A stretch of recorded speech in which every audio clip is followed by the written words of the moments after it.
हमारे यहाँ बड़ा आलिम कौन है? मैं कराची में था ना, किसी जलसे में तकरीर कर रहा था, कोई ऐसी मसला आया, बीच में मैंने बयान किया। एक मारूफ डॉक्टर है हमारी मीडिया की दुनिया की, तो एक बंदे ने मुझ पर सवाल कर दिया, मौलाना साहब आप ये मसला तो यूं बयान कर रहे हैं, फलां डॉक्टर साहब से तो मैंने सुना, उन्होंने तो यूं बयान किया, आगे मेरे इख्तिलाफ कर दिया उन्होंने। मैंने कहा जी फिर आप मेरा मसला मानेंगे या डॉक्टर साहब का मानेंगे? कहने लगे जी मैं उनका मानूंगा, आपका नहीं मानूंगा। मैंने कहा वजह तरजीह भी होनी चाहिए ना, गलती है तो मैं तस्लीम करूंगा, इंसान हूं, गलती हो जाती है। अगर मैंने गलत मसला बयान किया बड़े मजमे में मैं एतराफ करूंगा, आप बताइए वजह तरजीह। कहने लगे जी वो बहुत बड़े आलिम हैं, वो डॉक्टर साहब बहुत बड़े आलिम हैं। मैंने कहा जी क्या दलील है उनके बड़े आलिम होने की? कहने लगे जी टीवी पे आते हैं, ये अवामी मेयार बता रहा हूं, खुदा गवाह है आजकल पब्लिक इसीलिए गुमराह हो रही है। तवज्जो करना, बड़े आलिम होने की दलील मैंने वो 3 तो उसूल बताए ना, वो नहीं छेड़े उसने कहा बड़ा आलिम होने की दलील टीवी पर आते हैं, सोशल मीडिया पर उनके लाखों व्यूअर्स हैं, हजारों लाइक्स मिलते हैं, लाखों दुनिया उनको फॉलो करती है, ये मयार है। तो मैंने कहा माफ करना, एक लफ्ज तो बड़ा नामुनासिब है लेकिन समझाने के लिए कह रहा हूं, व्यूअर्स और फॉलोअर्स तो नाचने गाने वालों के भी बहुत होते हैं, फिर उनको भी मयार मान लो अपने लिए। ये मयार है आपके यहाँ? क्या जाहिलाना बात करते हो बाबा? मैंने कहा मुझे जानते हो? कहने लगे हाँ। मैंने कहा मैंने किस मदरसे से पढ़ा? कहते मुझे पता है। मैंने कहा मेरे उस्ताद कौन? मुझे पता है। कहने लगे, मैंने कहा मेरी इल्मी हैसियत, मेरा बैकग्राउंड क्या? कहने लगे मुझे पता है।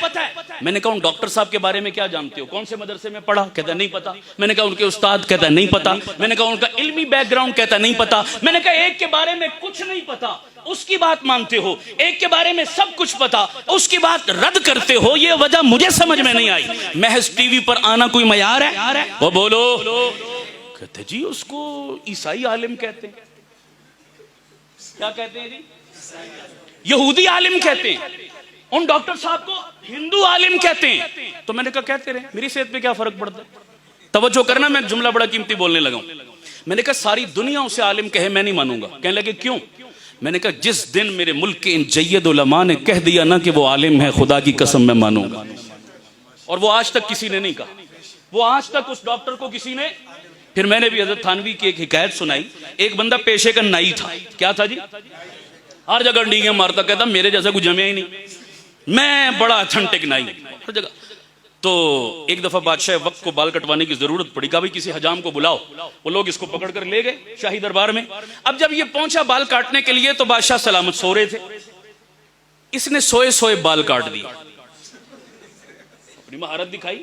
बादशाह बेदार हुआ तो दरबारियों ने बताया साहब बाल कट गए आपके। वो बड़ा हैरान हुआ, सोए सोए कट गए, कमाल कौन था? कहा वो फलां नहीं था, बुलाओ मैं उसको इनाम दूंगा। वो कमाल है कि सोए सोए बाल काट गया, पता नहीं चलने दिया। अब इसको बुलाया, ये बड़ा खुश थी, बादशाह के दरबार से सर्टिफिकेट भी मिला, शाबाश भी मिली और इनाम। घर आया ना बेगम को बताने कि पलिए लोके आज ते तू भी मन ना।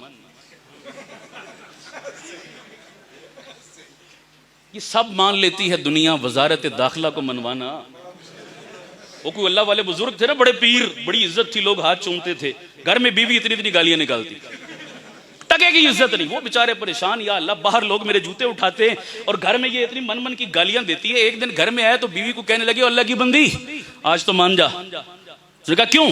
कहा तूने देखा मैं यूं हवा में से उड़ के गया हूं, आज मेरी करामत, हवा में से उड़ता हुआ मैं घर के सहन से गुजर के गया था, देखा तूने? मैंने कहा अच्छा ये तू था? हाँ मैं ही तो था, और कौन था? तो कहने लगी ताई मैं आंखें डिंगा डिंगा क्यों पे उड़ दे, शक मैंने पै गया सी पहले, उसने कीड़ा निकाल के ही छोड़ना है। सुनो एक जुमला कहने लगा हूं, खुदा की कसम दुनिया माने कमाल नहीं है, घर की बीवी माने कमाल है। और ये कमाल अगर किसी शख्सियत में था तो उसे मोहम्मदुर रसूलुल्लाह कहते हैं।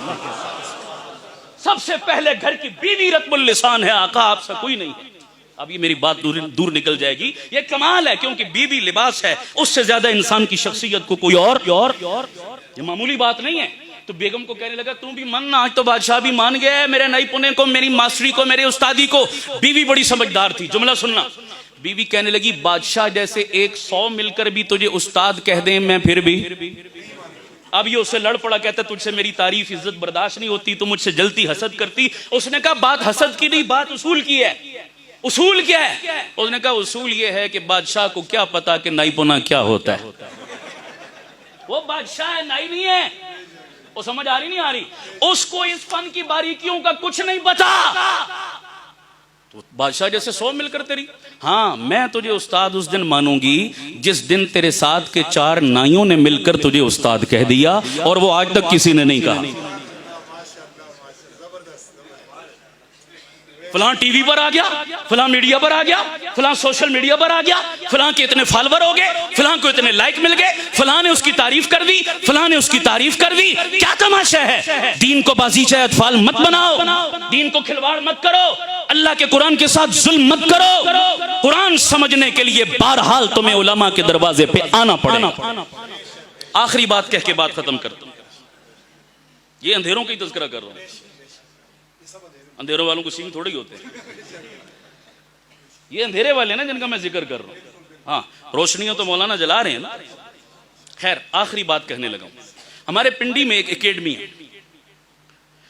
वो जितने सरकारी महकमों के रिटायर बाबे हैं ना, उन्होंने बनाई हुई है। जितने महकमों से रिटायर हो गए, बज़ाहिर अपने कहीं अच्छा काम किया उन्होंने। एकेडमी का नाम रखा इस्लामिक रिसर्च एकेडमी। क्या नाम रखा? अच्छा, ये जुमला भी बड़ा खतरनाक है। क्यों हजरत? ये रिसर्च वाला कीड़ा है ना, यही तो गुमराह कर रहा है सबको। ऐसा ही है जी। अब बात आ गई है तो थोड़ी सी मैं इस पर अर्ज कर दूं जरा। बात रोशनी अंधेरों की चल रही है। रिसर्च, आपसे सवाल करता हूं, मुझे बताएं, एक लफ्ज होता है सर्च और एक क्या होता है? एक होता है चेक और एक होता है। इतना तो आप माशाल्लाह सब जानते होंगे। ये रिसर्च और रीचेक कौन सी अथॉरिटी करती है, जूनियर या सीनियर? ऊंची बोलो भाई, और ऊंची बोलो। और हमारा ईमान है कि सहाबा, फुकहा, अइम्मा मुज्तहिदीन, मुहद्दिसीन हर एतबार से हमसे कोसों ज्यादा सीनियर थे या नहीं थे? हमें तो अले बेबी नहीं आती बाबा, हम तो नकाल है सारे। हम तो उनकी जूतियों के सदके जो कुछ मिला आगे नकल कर रहे हैं। हमें कुछ नहीं पता। वो असल थे, वो अथॉरिटी थे, वो हुज्जत थे, वो दलील थे, वो थे असल सीनियर। उन्होंने जितने मसाइल कुरान और सुन्नत की रोशनी में हमारे हवाले कर दिए, हमें चुप करके आंखें बंद करके उन मसाइल पर क्या करना चाहिए? ऊंची बोलो, क्या करना चाहिए? असल तो अमल था हमारे जिम्मे, तो जो काम हमारे जिम्मे था हमने वो क्या कर दिया? हमने दूसरा पंगा लेना शुरू कर दिया। रिसर्च। अब इन बेवकूफों से को पूछे कि बाबा तुम 14वीं सदी में आकर अपनी नमाज सीधी नहीं आती, तुम सहाबा के मसले रीचेक करोगे, तुम कुरान और सुन्नत पे रिसर्च करोगे, तुफ है तुम्हारी अक्लों पर। बात समझ आ रही नहीं आ रही? ये क्या तमाशा बना के रख दिया तुमने? तुम्हें हक किसने दिया रिसर्च करने का? जनाब, पहले अपनी अथॉरिटी तो बताओ। क्या पिद्दी और क्या पिद्दी का शोरबा? क्या तुम और क्या तुम्हारी औकात? कभी आजकल के किसी डॉक्टर को चैलेंज करना गवारा नहीं किया, किसी इंजीनियर की तहकीक को चैलेंज करना गवारा नहीं किया, किसी साइंटिस्ट की तहकीकात पे रिसर्च करना गवारा नहीं किया। तो क्या कुरान और सुन्नत ही इतना लावारिस रह गया कि जो एरा गैरा उठे वो रिटायरमेंट के बाद कुरान पे रिसर्च शुरू कर दे? भाई रिसर्च का तो मतलब ही ये है कि पहली सर्च पर हमें एतमाद, उसका तो माना ही ये बनता है बाबा। तो तुम सहाबा की तहकीकात पर एतमाद करते हो या नहीं करते? बोलो। अइम्मा मुज्तहिदीन और फुकहा की तहकीक पे एतमाद करते हो या नहीं करते? तो उन्होंने मुझे दावत दी रिसर्च एकेडमी में। मैं चला गया, वो मौजू कुछ और था, लेकिन मुझसे पहले एक प्रोफेसर साहब वहां खड़े हुए, वो गुफ्तगू कर रहे, तो मैं पहुंचा तो मेरे कान में उनकी बात पड़ गई। कहने लगे जी अल्लाह ताला कुरान में फरमाते हैं वलकद यस्सरनल कुरान, हमने कुरान को क्या बनाया?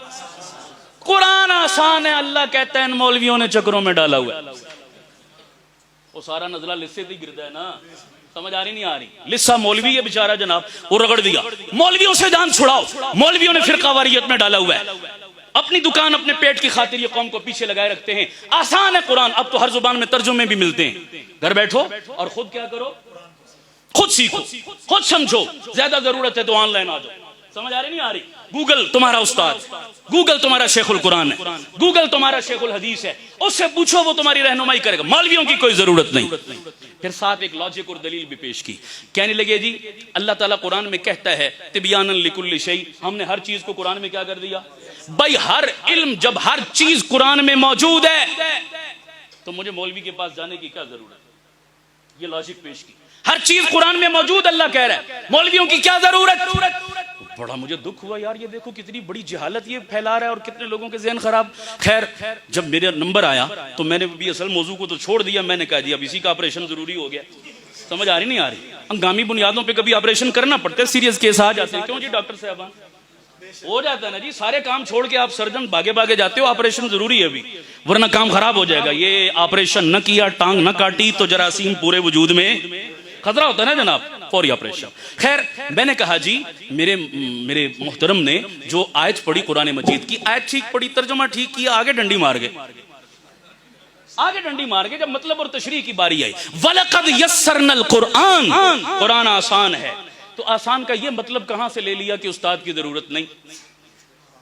ये कौन सी किताब में? हजरात आप तशरीफ फरमा है, मुझसे ज्यादा साहिब इल्म लोग बैठे हैं, क्यों जी ऐसा कोई मतलब है कि उस आसान चीज? मैं आपसे पूछता हूं, रोटी खाना आसान है या मुश्किल? वो तो सारे हंसते आसान। खाना आसान है, पकाना मुश्किल है। साइकिल चलाना आसान है या मुश्किल? दो जवाब आ रहे, ज्यादा कह रहे हैं आसान, कुछ कह रहे हैं मुश्किल। अच्छा अब अगला सवाल, जहाज चलाना आसान है या मुश्किल? अब सबने कहना मुश्किल। हम देखते हैं 23 मार्च को जनाब वो परेड होती है और फिजा में तैयारे उड़ते हैं और वो कलाबाजियां लगाते हैं और करतब दिखाते हैं और हम